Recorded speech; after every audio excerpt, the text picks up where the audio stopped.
À l'issue de cette table ronde, je vais annoncer la suivante, qui est la suite, j'allais dire logique, de la deuxième qui vient de s'intéresser, comme vous l'avez entendu, au rôle du secteur privé dans la croissance en Afrique. Cette fois-ci, c'est plus spécifiquement du Cameroun qu'il va être question sur le thème Cameroun, secteur privé dynamique de croissance. Les intervenants qui sont attendus sur la scène sont M. Henry Ascar, M. Proté Ayangma, M. Jean-Paul Melaga, le professeur James Mwangue. La table ronde sera coordonnée par le professeur Tunamama. Un traitement fiscal équitable et de meilleures garanties pour les investissements. L'établissement d'un climat de confiance entre l'État et le secteur privé qui pourrait donner naissance à un véritable partenariat serait une donnée essentielle à la croissance. Fin de citation. À cet égard, le gouvernement a pris un ensemble de mesures destinées à accompagner les investisseurs et, de façon générale, à leur accorder des incitations pour les encourager à investir.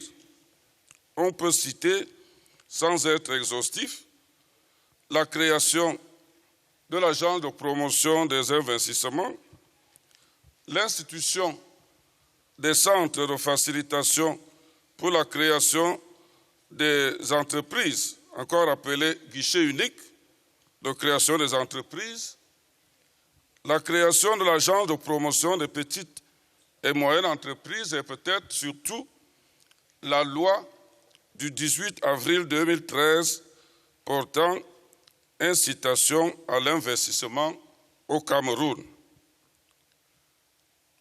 Malgré cette panoplie de mesures, l'investissement n'a certainement pas atteint le niveau attendu et c'est probablement la raison de cette conférence internationale. Que faire pour booster davantage les investissements privés et ce faisant la croissance économique au Cameroun? Comment lever les derniers obstacles susceptibles de constituer des freins à leur développement? Comment approfondir le dialogue secteur public, secteur privé et dynamiser les partenariats publics-privés? Pour adresser cette problématique de la dynamique de croissance par le secteur privé au Cameroun, 4 personnalités vont intervenir pour planter le décor, que je vais présenter très rapidement, puisque nous n'avons pas beaucoup de temps, comme vous le savez. Monsieur Proté Ayangma, que vous connaissez, est chef d'entreprise, a fondé beaucoup de sociétés, notamment dans l'assurance. Il est le président du journal quotidien. Petit intermède, nous sommes avec Acha Leke du cabinet McKinsey, qui est présent bien sûr pour ce forum et qui vient d'ailleurs d'assister à un atelier, il a participé. Acha, déjà, quelles sont vos impressions? Le forum a débuté ce matin. Qu'est-ce que vous pensez du niveau déjà de participation? Non, je pense que c'est une très bonne initiative. Elle est très bienvenue. Je pense que c'est très important ces jours-ci, avec tout ce qui se passe globalement, d'être très proactif pour attirer les investissements dans notre pays. Donc, il y a d'autres pays qui l'ont fait.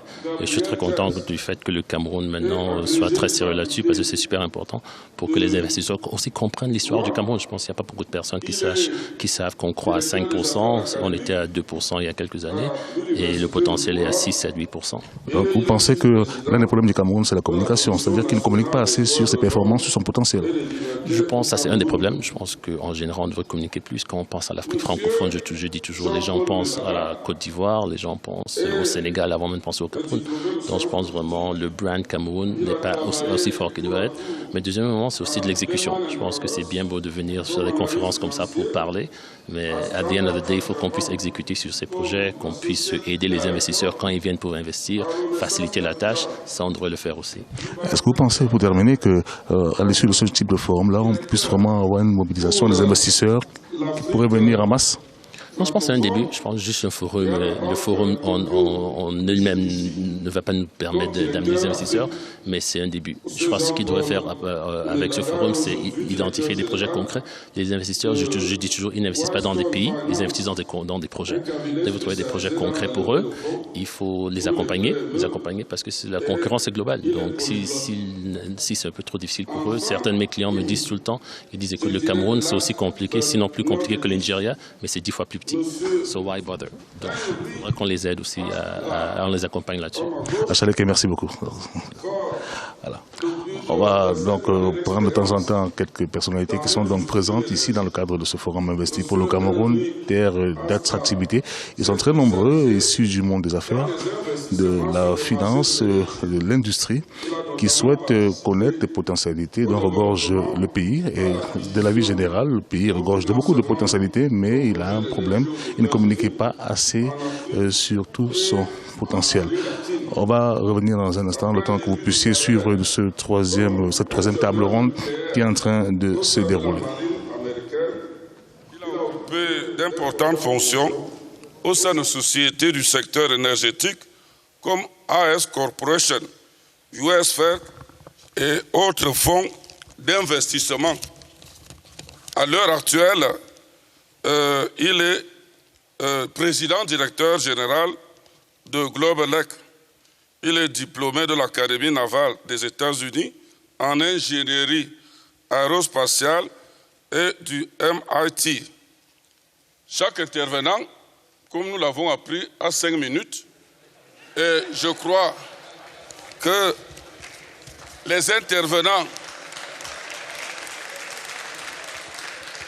sont très disciplinés, puisque nous en avons parlé ce matin, parce qu'il est inélégant d'arracher la parole à une personnalité. Et donc ces intervenants vont intervenir dans le sens de leur présentation, c'est-à-dire d'abord le président Ayama à l'extrême gauche, sans que ça ait une connotation politique. Ensuite, le professeur Mwange Kobila au milieu. En troisième lieu, M. Melaga. Et enfin, n'est-ce pas, Aslar Henry, président Ayama. Vous avez la parole for 5 minutes.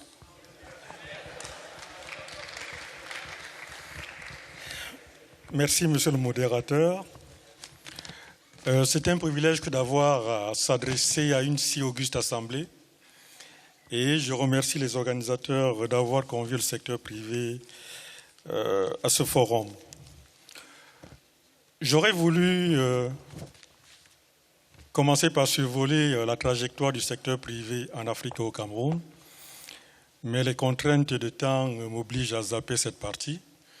Non, sans vous avoir dit qu'on est passé d'un système où l'État était omniprésent à un système où aujourd'hui le secteur privé acquiert un statut particulier. Donc on est passé d'un État, on va dire, gérant à un État garant qui fait uniquement de la régulation et de la facilitation. Maintenant, je voudrais vous parler du secteur privé au Cameroun en quelques tableaux. J'avais prévu des tableaux, mais il n'y a pas de possibilité de les présenter. Je rappelle que le secteur privé, dans notre esprit, c'est à la fois le secteur formel et le secteur informel. D'après les indications que nous avons, qui datent, mais la structure n'a pas fondamentalement changé, le secteur formel compterait aujourd'hui plus de 100 000 entreprises, 75% de ces entreprises sont des TPE, 19% sont des petites entreprises, 5% sont des moyennes entreprises et 1% seulement de grandes entreprises. En ce qui concerne les emplois, les TPE et les petites entreprises emploient environ 50% des effectifs. Alors, retour sur le plateau du Palais des Congrès de Yaoundé. Nous sommes avec de nouveaux invités. Nous sommes avec M. Abdelak El Mansour. Vous êtes le secrétaire général, le directeur Afrique subsaharienne de AXA Assurance. Bienvenue. Bonjour. Et juste à côté de vous, nous avons M. Thierry Kepeden, qui est le directeur général de AXA au Cameroun. Bonjour. Alors, mes questions sont simples. Je vais vous demander quelle est la contribution du secteur des assurances pour ce type de forum, et notamment de AXA. Alors, avant de vous répondre, je tenais à vous dire combien je suis heureux de me retrouver à chaque fois au Cameroun. Je viens voir AXA Cameroun, les équipes, le pays. C'est un beau pays, un pays prometteur de par sa richesse, sa diversité, la qualité de sa jeunesse. La deuxième chose, c'est j'ai beaucoup apprécié et je suis même impressionné par la qualité des débats et des intervenants dans cette conférence. C'est une très bonne chose, une très bonne initiative parce que ça favorise une meilleure communication sur ce beau pays prometteur avec un grand potentiel qui est le Cameroun. Ça permet également de rassembler toutes les énergies, les compétences et les acteurs qui pourraient contribuer au développement économique et social du pays. La contribution d'AXA, alors AXA maintenant fait partie du paysage en Afrique, puisque nous sommes présents dans de nombreux pays, que ce soit en Afrique du Nord ou en Afrique subsaharienne. AXA a de l'ambition parce qu'elle considère son avenir comme lié intimement à l'avenir de l'Afrique. Sa présence en Afrique n'est pas une présence opportuniste de court terme, mais plutôt un pari, un investissement sur le long terme. Et l'avenir du groupe AXA, il se joue en Afrique. Comment AXA peut contribuer au développement socio-économique de l'Afrique? D'abord, en faisant correctement son métier.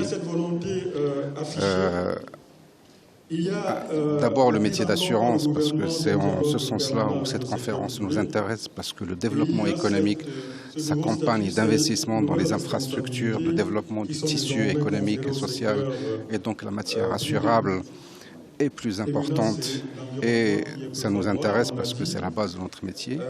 La deuxième chose, vous savez que nous faisons de l'assurance, mais nous sommes également investisseurs institutionnels et AXA a cette volonté d'investir en Afrique dans les infrastructures.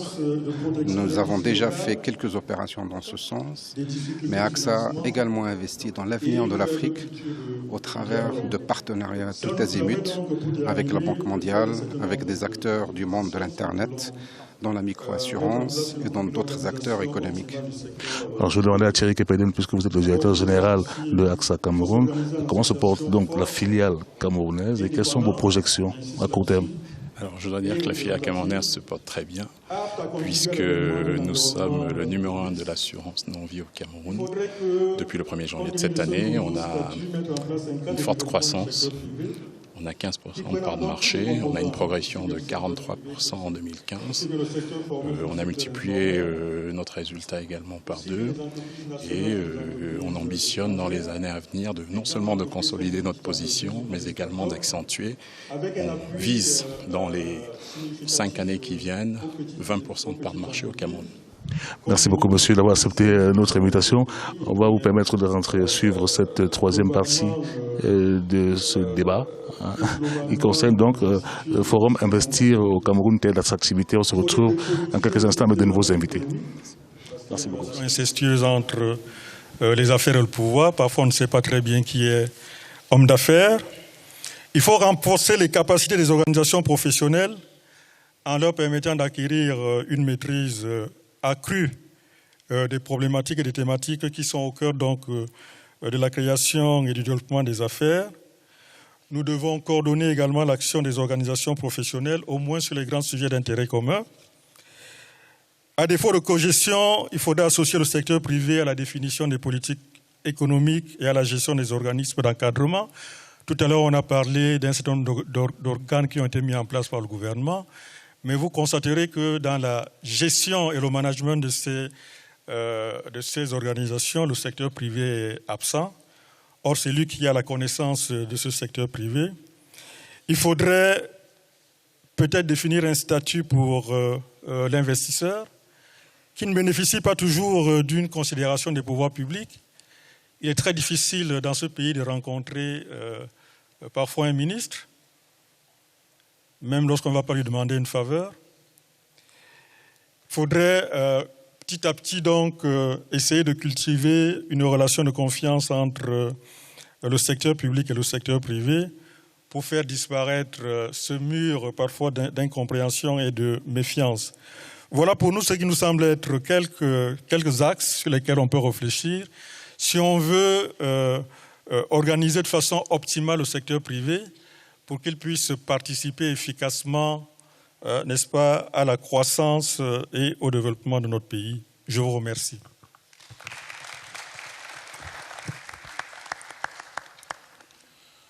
Merci, Monsieur le Président Ayangma. Je crois que parmi les freins que vous avez énoncés, il y a des problèmes peut-être de droit. C'est pour cela que je vais immédiatement passer la parole au professeur Mwange Kobila pour nous dire, n'est-ce pas, d'un point de vue juridique, comment faire en sorte que le secteur privé joue pleinement son rôle, puisque le président Ayangma a bien reconnu que hier à la périphérie, le secteur privé est aujourd'hui au centre et a de nouvelles responsabilités. Pour exercer de façon efficace ces nouvelles responsabilités, il se trouve peut-être dans un carcan. Comment faire sauter éventuellement ce carcan du point de vue juridique? Monsieur le professeur, je vous passe la parole. Merci, monsieur le modérateur. Il m'a été demandé de dire quelques mots sur le cadre juridique pour le développement du secteur privé. La perspective avec laquelle le sujet qui m'est confié sera abordé est très modeste, dans la mesure où le cadre juridique n'est que l'un des déterminants du développement du secteur privé, c'est-à-dire l'un des déterminants de l'investissement. Cette approche modeste se justifie d'ailleurs amplement en raison du débat récurrent sur l'impact du cadre normatif, notamment des traités bilatéraux d'investissement, sur la promotion des investissements. Dans le cadre d'action pour l'investissement adopté en 2015 dans le cadre des travaux de l'Organisation de coopération et de développement économique, OCDE, cette organisation fait observer que la qualité de la réglementation a une influence importante sur le climat des affaires et de l'investissement. Et il est constant qu'aucun investissement important du secteur privé, que ce soit dans le cadre de la création de nouvelles structures ou dans le cadre de l'extension de structures existantes, ne se réalise en dehors d'un cadre juridique précis et autant que possible favorable à la rentabilité de l'investissement. C'est dire que la thématique du cadre juridique optimal pour le développement du secteur privé est d'une grande pertinence. D'autant on pourra ajouter que l'augmentation des flux d'investissement et la multiplication des affaires arbitrales dans lesquelles les États africains sont impliqués ont amené l'Union africaine en association avec l'Institut africain pour le droit international à organiser l'année dernière une session de formation spéciale pour des hauts dirigeants et des experts africains en matière de droit international de l'arbitrage. Les ingrédients du cadre juridique du développement du secteur privé qui pouvaient apparaître comme optimum en 1960 n'étaient plus les mêmes dans les années 1980 ni dans les années 1990, encore moins en cette seconde, ne peuvent pas être les mêmes en cette seconde décennie du troisième millénaire. Aujourd'hui et depuis une décennie,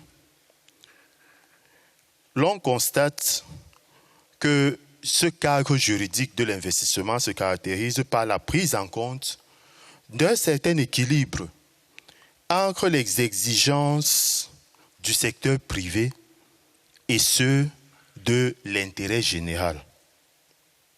D'autant que, comme l'a observé un commentateur occidental, Gérard Blanc, on ne voit pas comment le développement qui relève de l'intérêt général, donc de l'ordre public de direction, pourrait résulter de la seule libération des forces du marché. De manière générale, l'on s'attachera à indiquer comment procéder à l'adaptation rapide du cadre normatif interne et international de l'investissement aux nouveaux standards, que ce soit les standards pratiqués dans les autres États ou les standards que l'on retrouve dans les instruments d'investissement.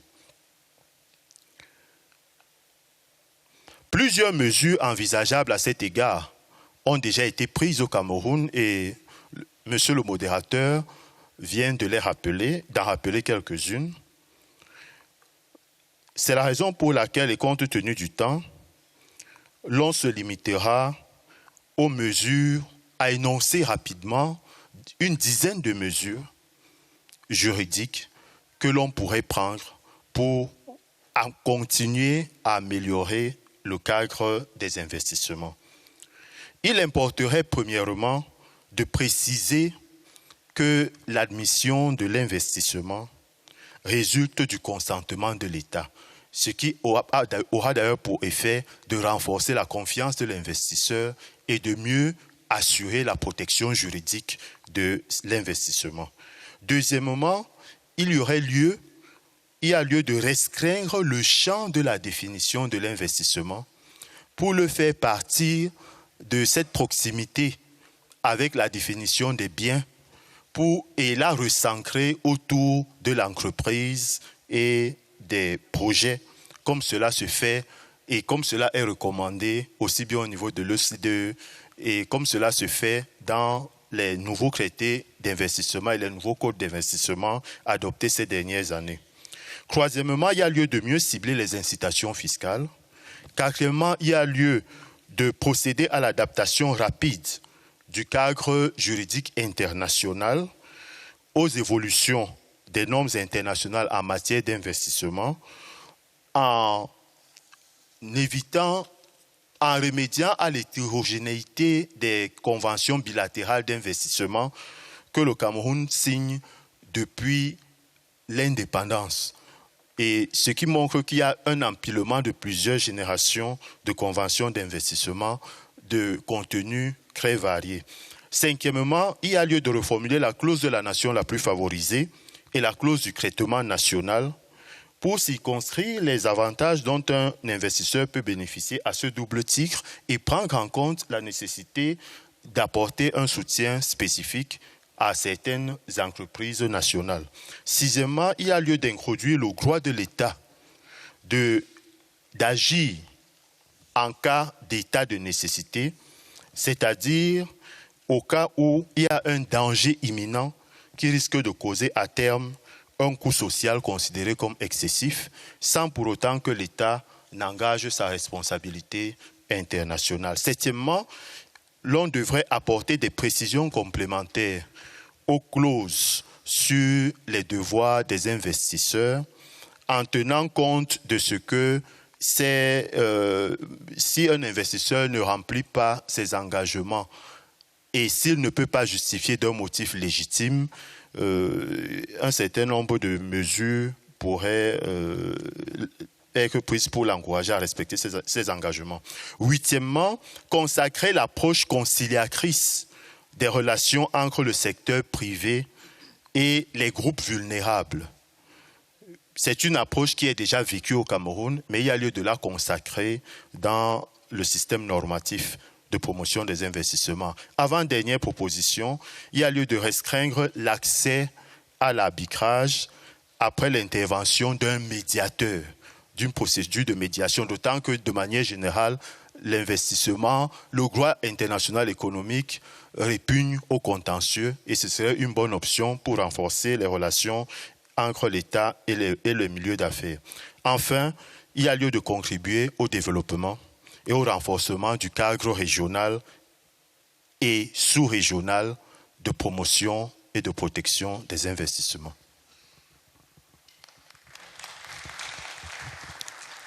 Merci, monsieur le professeur. Ce chapelet de propositions sera certainement étudié par les responsables chargés de la question, puisque nous savons que les actes seront édités, donc il y aura la possibilité d'étudier de plus près cela, voire même, comme vous le savez, il y a un cadre de dialogue secteur public, secteur privé, qui est le Cameroun Business Forum, présidé, vous l'avez suivi par le ministre de l'économie dans son interview, par le Premier ministre lui-même. Donc on jugera de l'opportunité de revenir sur cela si nécessaire.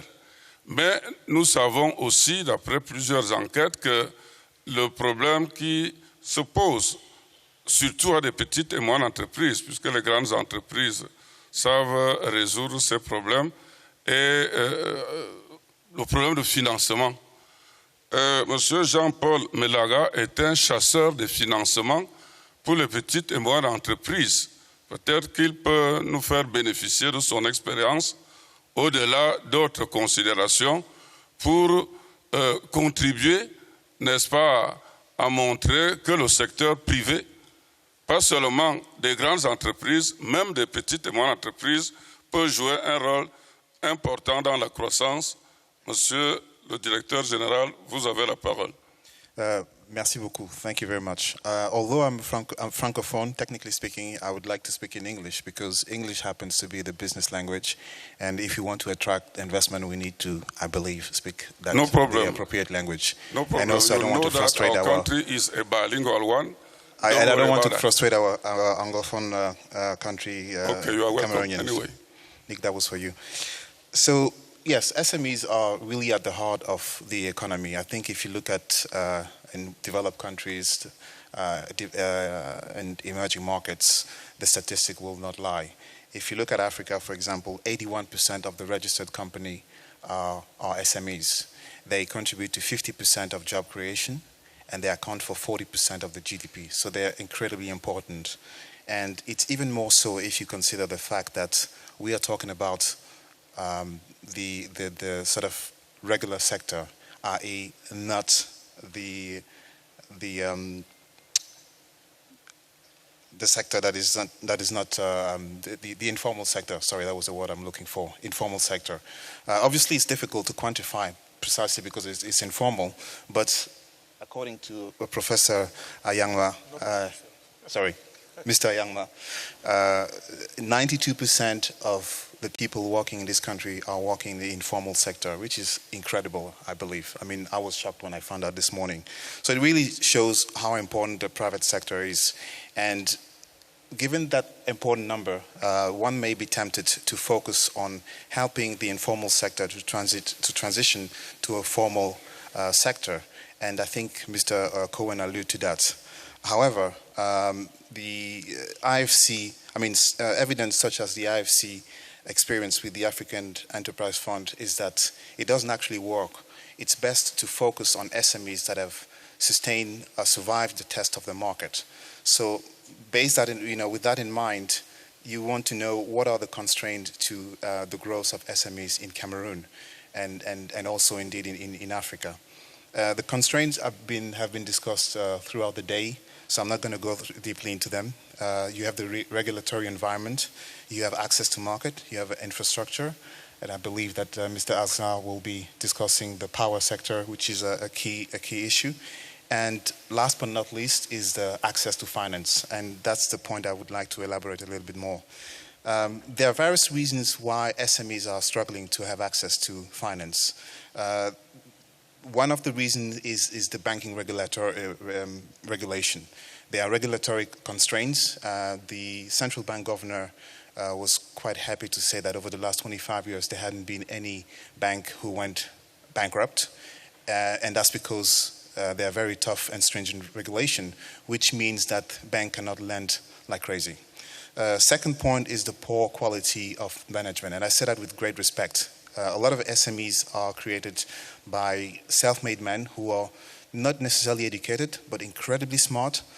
They understand the system, they've been able to build companies, but when it's time for them to scale up or to speak to banks, they just don't know how to do it. And bankers are not there to help you, sadly, to get your facts right. Bankers are there to finance.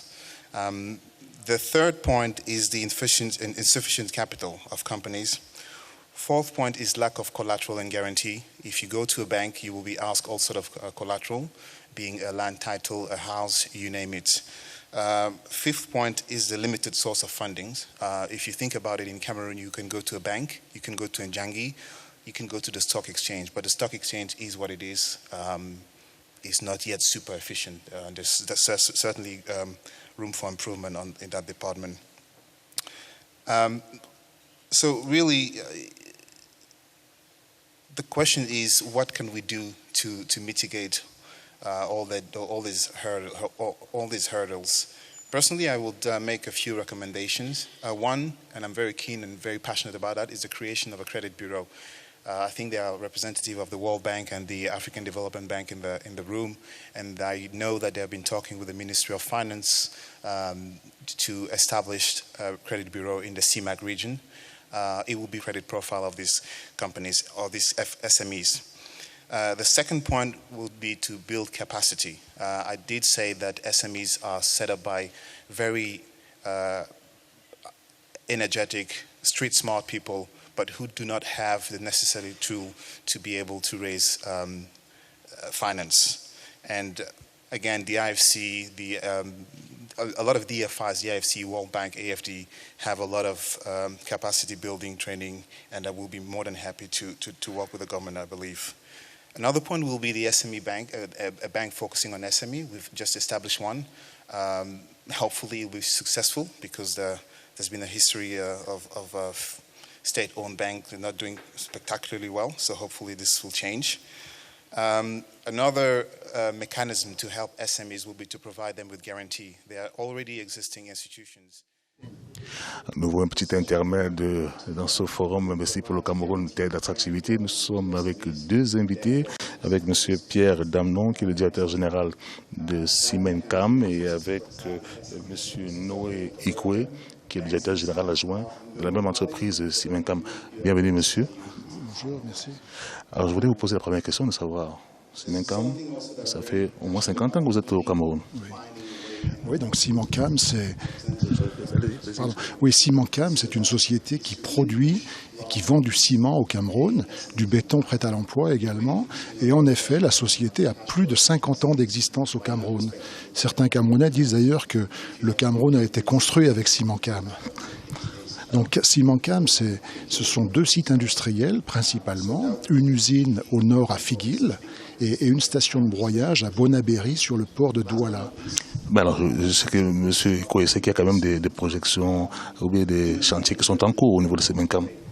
Mais dans l'immédiat, Simencam va construire cette usine à Yaoundé, dans le village de Noumayos. On démarre les travaux cette année et la mise en service est prévue en 2018. Quand on dit une usine, c'est en termes de production, en termes d'employés? C'est 500 000 tonnes de capacité de ciment, 23 extensibles à 1 million de tonnes par an et 23 milliards d'investissements. Combien d'employés? Vous voyez employer combien de personnes? C'est une cinquantaine d'employés. À plein temps. Direct, oui, c'est ça.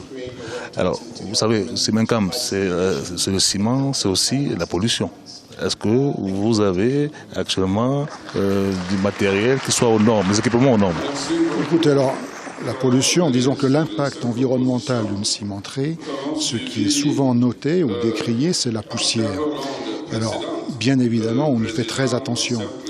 Il faut dire à ce sujet qu'à l'usine de Figuil, pendant de trop nombreuses années, les riverains ont eu à se plaindre des émissions à la cheminée principale du four.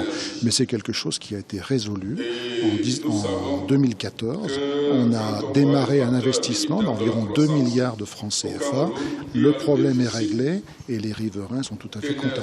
Alors pour terminer, on va parler quand même du forum Investir au Cameroun plutôt. Nous sommes en plein dans ce forum-là. Quelles sont vos attentes, M. Nico? Disons que ce forum est très très important pour la prospérité du Cameroun. Et vous avez suivi ce matin l'intervention de notre chef de l'État. Donc il y a l'emploi pour les jeunes, il y a cette vision du Cameroun émergent en 2035. Et nous sommes très très honorés d'avoir été invités et contribuer à participer à ce forum. Merci beaucoup, monsieur, d'avoir accepté notre invitation. On rappelle qu'on était donc en compagnie du directeur général de Simancam et de son adjoint qui sont venus nous présenter les potentialités de cette compagnie-là qui est présente au Cameroun depuis 50 ans dans le secteur du ciment. Merci beaucoup, monsieur. Et on va se retrouver certainement dans quelques minutes. On rappelle qu'on est toujours en train d'assister à cette troisième table ronde. Il y en a 5, bien sûr, qui rythment donc ce forum Investir au Cameroun plutôt. Terre d'attractivité, le gouvernement camerounais a décidé de présenter aux investisseurs potentiels tout ce que le Cameroun recèle en matière de potentialité économique. On se retrouve dans quelques instants. To go before my time is up. So, and look at the lights, look at everything around us. So, absolutely, electricity is just so fundamental to a modern economy, and a modern economy creates jobs and opportunities for people, for SMEs, for everybody. So, it's so important that the companies that participate in this industry can rely on a very reliable legal framework. That's, I would say, point number one. And I'm only going to bring up 2 points. Point number one is a reliable legal framework in which we as investors or lenders or an SME which might be doing a service for one of our companies or for Enel can rely on us to get paid. We need to be able to pay our bills, and in order for us to pay our bills, we need to be paid from under our contract, which is defined many times under 20, 25-year contracts, and we have to rely on those contracts. So the legal framework is absolutely incredibly important for us. So don't sell yourself short. The other thing is execution. We heard that over and over again. Execution is fundamental to bringing projects online, particularly complex projects. So in that case, I would suggest to the government of Cameroon to work with reliable partners that they know can execute and deliver on the projects that they are trying to move forward, the emergency projects that were listed. There's so much noise, so many people come to put forth projects and so forth, and they're all good-intentioned institutions, but in order to make sure a project goes forward, government has to pick reliable partners. And the government itself needs to be reliable. They need to essentially perform their part of the partnership, which allows the project to go forward and resolve internal conflicts. Many times the government is not monolithic. The government has many institutions within that, within itself, and those institutions and those individuals can have conflicting views. So the need to resolve those conflicting views on a very timely manner, in a very consistent manner, so that working together with the private sector, the government and the private sector can execute on projects that can be delivered in a timely manner. Otherwise, the electricity will go off. Without more power plants to be built, without more infrastructure to be built, the economy comes to a grinding halt. So with that, I would just turn it back over and basically thank everybody for the ability to participate. We have invested quite a substantial sum here in Cameroon. We look forward to investing more. Cameroon does have a good regulatory framework, but it requires the government to execute based on that legal and regulatory framework, and we stand ready to work with the government. We have a shovel-ready project, and we look forward to investing more in Cameroon. Thank you. Thank you, thank you. Alors, je ne vais pas me risquer de résumer. Je vais me contenter peut-être de retenir quelques points qui ont attiré mon attention et probablement la vôtre. Le dernier intervenant, M. Henry Axla, a insisté beaucoup sur la qualité du cadre juridique qui doit sécuriser les investisseurs, notamment dans un domaine comme l'énergie, avec des contrats à durée assez longue et la possibilité de régler très rapidement des conflits si ces conflits pouvaient se poser.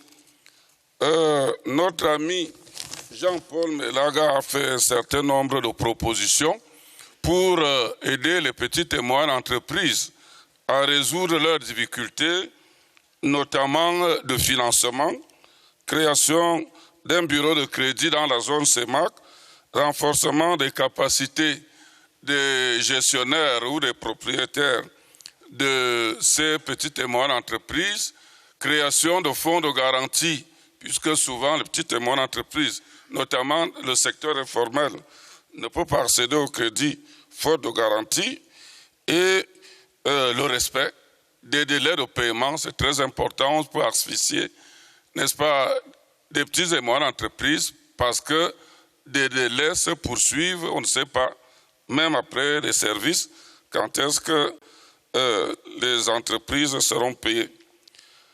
Le professeur Mwange Kobila s'est largement... pardon? Bon, alors, il me fait dire, il dit lui-même qu'il faut soutenir les femmes. Bon, alors il faut ajouter cela, il faut soutenir les femmes. Le professeur Mwange Kobila a fait des propositions, une bonne dizaine, pour améliorer, n'est-ce pas, le cadre juridique, sa préoccupation étant de trouver un cadre juridique optimal. Donc ça doit être un exercice assez difficile à la recherche du cadre juridique optimal. Je crois que ces propositions seront et devront être étudiées en petit comité. Et le président Ayama, n'est-ce pas, a rappelé l'évolution du secteur privé au Cameroun, s'est réjoui du fait qu'aujourd'hui, il est au centre des préoccupations de l'État et qu'il a de nouvelles responsabilités et que l'État doit l'aider à remplir ses responsabilités. Il a fait également des propositions au rang desquelles un appui significatif a-t-il ajouté aux petites et moyennes entreprises, et il a parlé encore de dépolitiser les affaires économiques. Donc, je pense que toutes ces propositions feront l'objet d'études. Je ne sais pas si Alain Belibi est derrière moi pour m'arrêter. Est-ce qu'il est là? Donc, il est là. Je voudrais remercier encore les participants à cette troisième table ronde, leur demander de bien vouloir rendre disponible leur communication, n'est-ce pas, au niveau des organisateurs, et remercier les organisateurs de nous avoir fait confiance. Je vous remercie.